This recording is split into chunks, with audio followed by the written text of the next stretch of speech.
새벽기도에 나오신 성도 여러분들을 진심으로 환영합니다. 우리 말씀 밖에 없어서 함께 기도하겠습니다. 사랑과 은혜가 풍성하신 하나님 아버지 감사합니다. 오늘도 새벽을 깨우며 주 앞에 나왔습니다. 하나님, 오늘 말씀을 통하여 우리가 나아갈 길을 알려주옵시고 하나님 말씀을 우리의 등불로 삼아 날마다 빛을 비추시는 말씀을 붙들고 나아갈 수 있도록 인도하여 주옵소서. 또한 간구하고 소망하는 모든 것을 주님께 아뢰옵니다. 우리의 아버지 되신 주님께 우리의 모든 것을 맡기고 기도하오니 주님 들으시고 응답하여 주옵소서. 예수님의 이름으로 기도드립니다. 아멘. 오늘 우리에게 주신 말씀은 예레미야 31장 31절부터 40절의 말씀입니다. 예레미야 31장 31절부터 40절까지의 말씀입니다. 다 찾으신 줄로 알고 함께 읽도록 하겠습니다. 여호와의 말씀이니라. 보라, 날이 이르리니 내가 이스라엘 집과 유다 집에 새 언약을 맺으리라.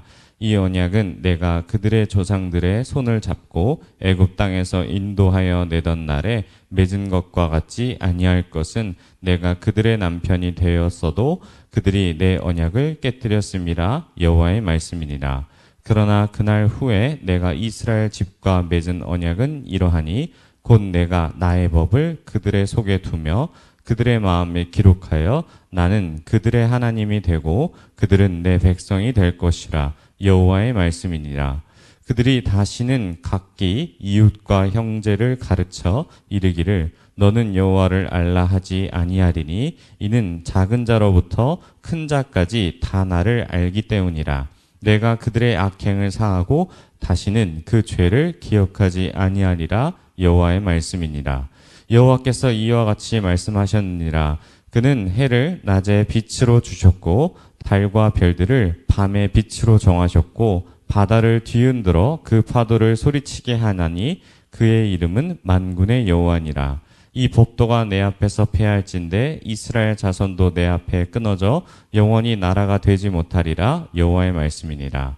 여호와께서 이와 같이 말씀하시니라. 위에 있는 하늘을 측량할 수 있으며 밑에 있는 땅의 기초를 탐지할 수 있다면 내가 이스라엘 자손이 행한 모든 일로 말미암아 그들을 다 버리리라. 여호와의 말씀이니라. 보라, 날이 이르리니 이 성은 하나넬 망대로부터 모퉁이 문에 이르기까지 여호와를 위하여 건축될 것이라. 여호와의 말씀이니라.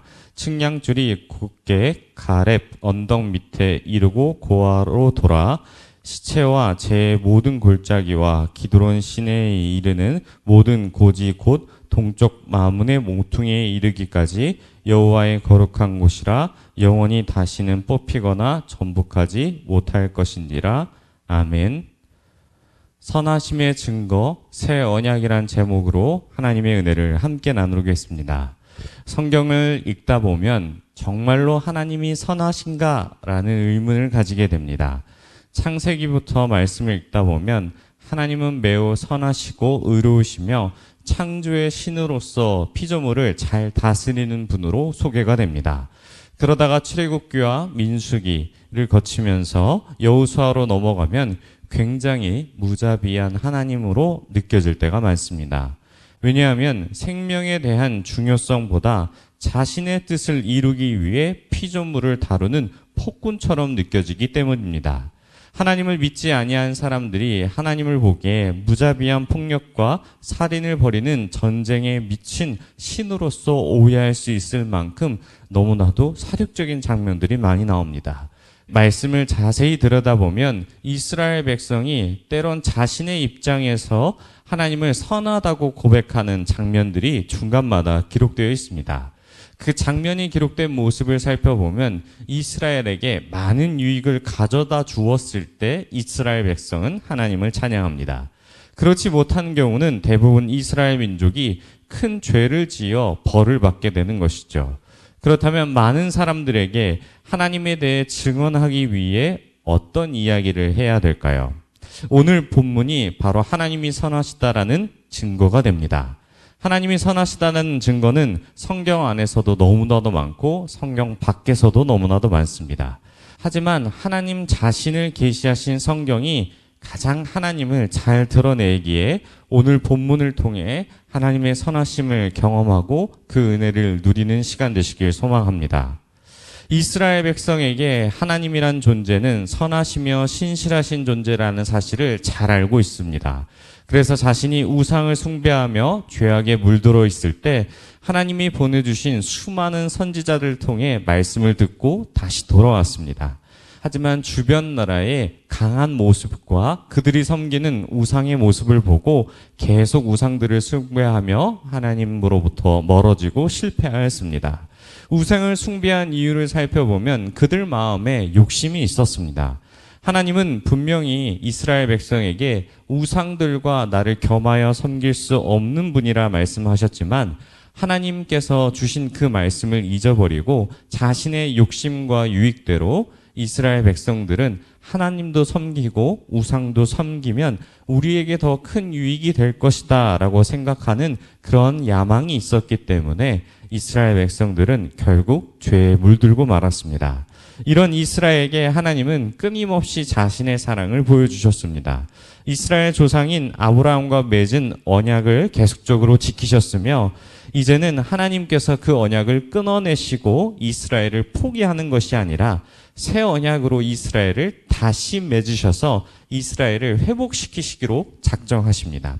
여기서 새 언약으로 언급되는 말씀을 살펴보면 이 과거의 언약이 유지되는 상황에서 새로 맺어지는 것을 가르치는 것이 아니라 기존의 언약이 파괴되고 새로운 언약이 맺어지는 것을 의미합니다. 더 이상 지켜지지 않는 언약을 파기하고 새로운 관계 속에서 맺어지는 언약에 대해 말씀하시는 것이죠. 그래서 32절 말씀을 보면 애굽에서 인도하던 언약과는 다르다라고 말씀하십니다. 이 언약은 우리가 잘 알고 있는 대로 시내산에서 맺은 언약을 의미합니다. 본래 이 시내산에서 맺은 언약은 조건부의 언약이었습니다. 이스라엘이 하나님의 말씀에 순종할 경우 축복을 받게 되며 순종하지 못할 경우 저주와 벌을 받게 될 것이라는 것을 말씀하셨습니다. 새 언약은 시내산 언약과는 다르며 돌에 새기는 것이 아니라 마음판에 새긴다라고 말씀하십니다. 이것이 그 차이입니다. 또 이 말씀의 깊은 의미를 살펴보면 하나님 말씀에 순종하는 것이 외적인 것에 국한되는 것이 아니라 진심으로 내면의 변화와 그의 변화에 따른 순종을 보신다는 것을 의미합니다. 34절 말씀을 보면 또 작은 자부터 큰 자까지 다 나를 안다고 하심은 단순히 하나님을 아는 것이 아니라 모두가 하나님을 알고 관계를 맺을 수 있음을 말씀하시며 새 언약은 영원한 언약으로서 하나님은 우리 언약 안에 나와 관계를 맺게 되면 죄를 다 사하시고 기억하지 않으신다라고 약속하십니다. 우리는 그 언약의 증표가 예수 그리스도임을 잘 알고 있습니다. 우리는 예수님을 통해 새 언약의 백성으로서 지금까지 살아오고 있습니다. 만약 하나님이 선하신 분이 아니시라면 이스라엘을 없애고 다른 민족을 창조하시거나 선택하시면 끝나는 일이며 언약을 파괴하시면 그만이십니다. 하지만 하나님은 백성을 버리지 아니하시고 더 좋은 새 언약으로 준비하셨으며 온 인류를 구원할 계획으로 인하여서 우리에게 육신을 입고 우리를 위해서 십자가에서 죽으시고 부활하셨습니다. 만약 다른 신들처럼 자기 백성을 구원하려는 그러한 의지가 없었다면 이스라엘을 바벨론 포로에서 귀환시키지도 않았을 것이며 기다려주지도 않았을 것입니다. 새 언약은 하나님께서 우리에게 주신 축복이며 그 언약으로 말미암아 우리는 예수 그리스도를 믿고 만나게 되었습니다. 사랑하는 성도 여러분, 하나님은 선하시며 신실하신 분이심을 믿으십니까? 새 언약을 통해 변치 않는 사랑과 은혜를 보여주셨습니다. 그리고 예수 그리스도를 통해 언약의 성취를 보여주셨으며 십자가의 죽으심과 부활하심으로 인해 우리는 다시 하나님과 관계를 맺고 아버지로 섬길 수 있게 되었습니다. 그리고 재림하시기까지 우리와 함께 하시며 복음 전하는 삶을 우리에게 부여하셨습니다. 그리고 이제는 우리의 자신의 유익을 위한 것을 꿈꾸는 것이 아니라 더 큰 나라, 바로 하나님의 나라를 꿈꾸게 하십니다. 새 언약의 증인으로서 하나님의 선하심과 신실하심을 위해 날마다 살아가기를 원하고 계시며, 그리고 그 은혜 가운데 하나님과 깊은 교제 가운데 우리를 불러서 살게 하시고 그 은혜를 흘려보내는 삶으로서 우리를 인도하십니다. 사랑하는 성도 여러분, 새 언약은 하나님의 선하심과 신실하심을 증거하는 아주 대표적인 사례입니다. 우리는 그 주신 은혜 아래서 믿음이 자라가며 하나님의 나라를 위해 우리를 세우셨다라는 것을 기억하시길 소망합니다. 우리는 언제 어디서든지 하나님의 말씀에 순종하며 하나님이 택한 새 언약의 백성임을 기억하시길 소망합니다. 오늘 다른 말씀에서는 살펴보지 않았지만 이 새 언약은 출애굽한 백성들이 맛보지 못한 예수 그리스도를 아는 자들에만 부어지는 큰 기쁨의 능력이며, 우리는 영원하신 그 하나님의 나라를 이미와 아직 사이에서 기다리며 감사함으로 하나님의 나라를 위해 수행하고 있습니다. 사랑하는 성도 여러분, 오늘 말씀을 꼭 기억하시길 소망합니다.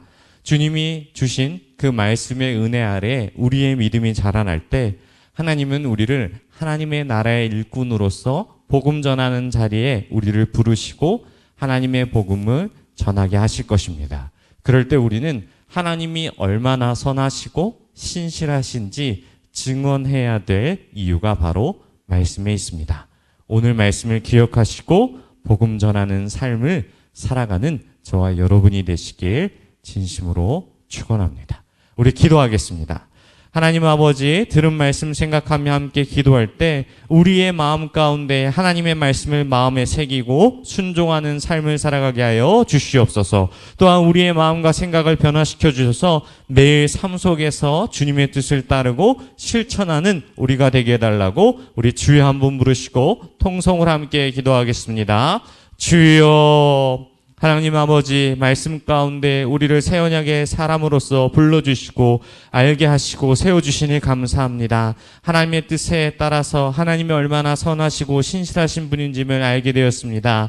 하나님, 그 옛날 우리가 이스라엘 모습을 보면서 순종하지 않는 모습을 우리 안에서도 발견합니다. 하나님 말씀을 통해 우상을 버리고 오직 주님만 쫓아가는 우리가 될 수 있도록 인도하여 주옵시고 우리의 마음판에 새겨 주옵시고 날마다 말씀 가운데 순종하는 삶을 살아가는 우리가 될 수 있도록 인도하여 주시옵소서.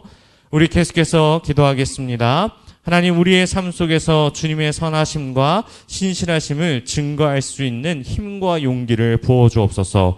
또한 우리가 만나는 사람들에게 주님의 사랑과 은혜를 전하고 주님의 영광을 드러내는 도구가 되게 해달라고 우리 함께 기도하시고 각자 가지고 온 기도 제목 가지시고 기도하다가 돌아가도록 하겠습니다. 우리 주님 찾겠습니다. 주여.